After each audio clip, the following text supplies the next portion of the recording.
Very good morning class. Welcome in my physical education class of class 7. I am going to teach you about the chapter 7 test and measurement. Test and measurement में मैंने पिछली बार आपको पढ़ाया था importance of test, importance of measurement and importance of evaluation. इसके बाद ये last topic है इसके आपका BMI, hip and waist ratio, waist and hip ratio and last is body types.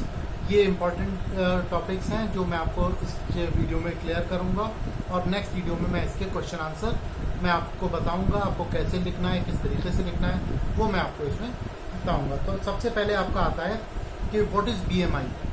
तो BMI क्या चीज़ है? Body mass index. जब पिछली बार जो मैं शुरुआत में फिजिकल एजुकेशन की जो मैंने आपकी क्लास ली थी उसमें मैंने आपको बताया था व्हाट इज BMI। BMI क्या है? आपसे BMI कैलकुलेट करने के लिए कहा गया था।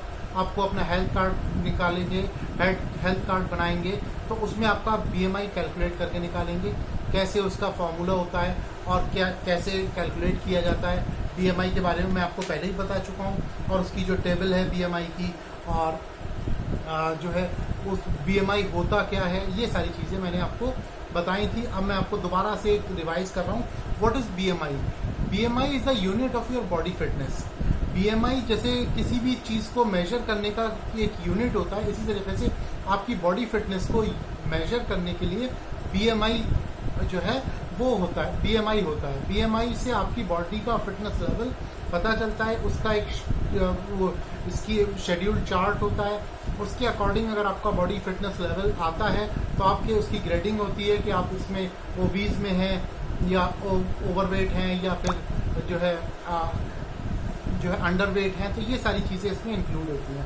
तो आपका जो BMI जो होता है तो BMI बॉडी मास इंडेक्स इसकी फुल फॉर्म है और इसका फॉर्मूला होता है वेट इन केजी। जो आपका बॉडी वेट है वो केजी में होना चाहिए divided by your height. Height आपकी मीटर में होनी चाहिए। हाइट के स्क्वायर से आपको डिवाइड करना है अपने वेट को। हाइट आपकी मीटर में होनी चाहिए और वेट आपका जो है वो केजी में होना चाहिए। तो ये सारी चीज़ें आपको कैलकुलेट करने के बाद जो भी रीडिंग आती है उस रीडिंग में एक चार्ट दिया जाता है आपको। तो वो चार्ट आपको देखना होता है और उस चार्ट के अकॉर्डिंग आपकी कैलकुलेशन जो भी आती है, जो भी रीडिंग आती है उससे आपका बॉडी लेवल, फिटनेस लेवल पता चलता है। तो ये आपका BMI था। इसी के साथ मैं पिछली बार आपने जो जब शुरुआत में आपने हेल्थ कार्ड बनाया था तो बनाया होगा तो ये सारी चीज़ें BMI भी अपना कैलकुलेट किया होगा।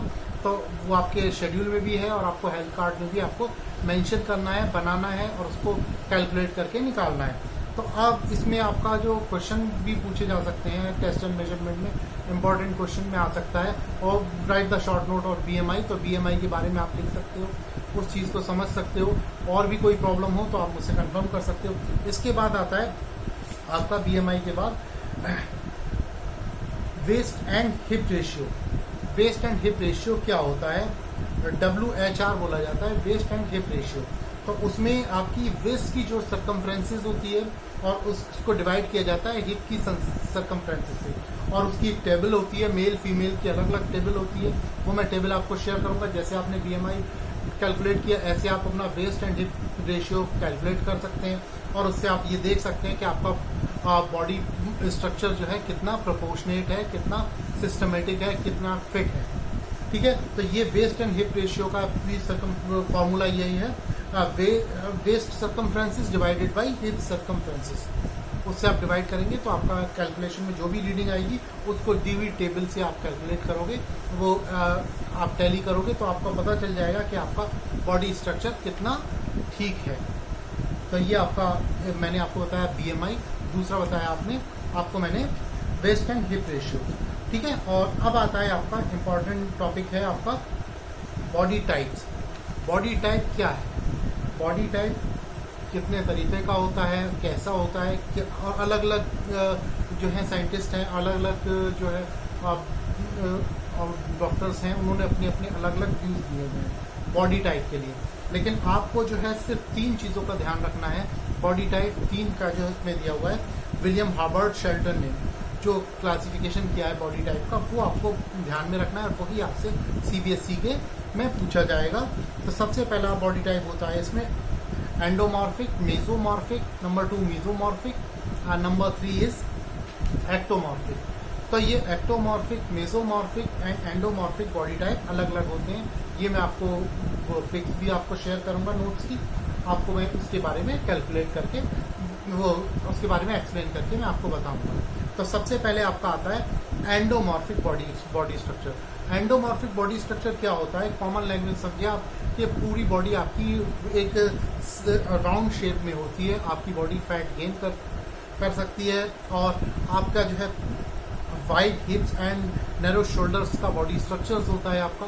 और जो समझ लीजिए एंडोमॉर्फिक बॉडी स्ट्रक्चर के लोग का जो मेन अगर उनका गेम्स एंड स्पोर्ट्स में इन्वॉल्व हो तो वेट लिफ्टिंग, वेट ट्रेनिंग या पावर लिफ्टिंग में वो कर सकते हैं, क्योंकि उनका बॉडी स्ट्रक्चर बहुत ज़्यादा हैवी होता है। तो ये आपकी एंडोमॉर्फिक में आता है।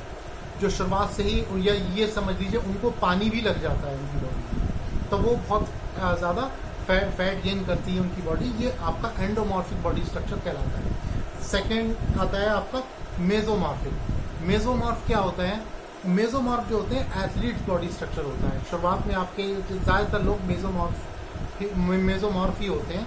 वो जो होते हैं उनका बॉडी स्ट्रक्चर एथलीट फिजिक होती है उनकी। शुरुआत उनको जो है एनर्जी, पावर, स्पीड, एजिलिटी सब चीज़ होती है, लेकिन पर्टिकुलर एज के बाद जाकर उनकी बॉडी जो है फैट गेन करने लगती है एंडोमॉर्फिक की तरह, और जो है फिर वो ज़्यादा फिजिकल एक्टिविटीज़ में इन्वॉल्व नहीं हो पाते हैं और जो है आपकी बॉडी जो है वो उतना ज़्यादा एक्टिव नहीं रह पाती। ये मेसोमॉर्फिक बॉडी स्ट्रक्चर शुरुआत में बहुत पतले दुबले, एक पर्टिकुलर एज के बाद यानी 20-25 साल में उनकी बॉडी जो है फैट गेन करना शुरू कर देती है। अगर वो फिजिकल एक्टिविटीज़ से दूर रहते हैं तो उनकी बॉडी बहुत ज़्यादा वेट गेन करने लगती है। तो ये मेसोमॉर्फिक कहलाते हैं।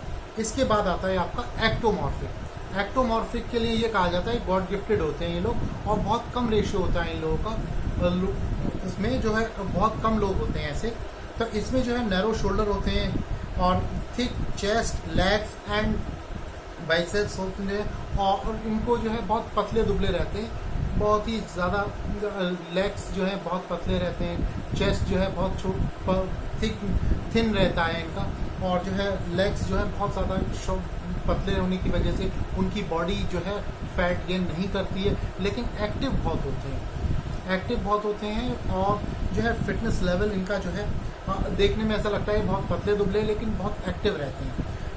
इनको जो है इनका जो इन्वॉल्व किया जाता है, इनको जो इन्वॉल्व किया जा सकता है वो है एंड्योरेंस रिलेटेड गेम्स में, जैसे मैराथन है, क्रॉस कंट्रीज है। ये लॉन्ग रेसिंग के लिए जो इनका बॉडी स्ट्रक्चर जो है बहुत ज़्यादा वेट नहीं गेन करती है बॉडी इनको। और ये समझ लीजिए कि इनको, जैसे मैंने बताया कि पिछली बार आपको, एंडोमॉर्फिक को पानी भी लग जाता है शरीर में। इनको जो भी कुछ खाते हैं पतले दुबले ही रहते हैं। एक्टोमॉर्फिक बॉडी कहलाती है ये, और जो है इनका फिजिक जो है बहुत पतला दुबला है और बहुत ही थिन रहता है।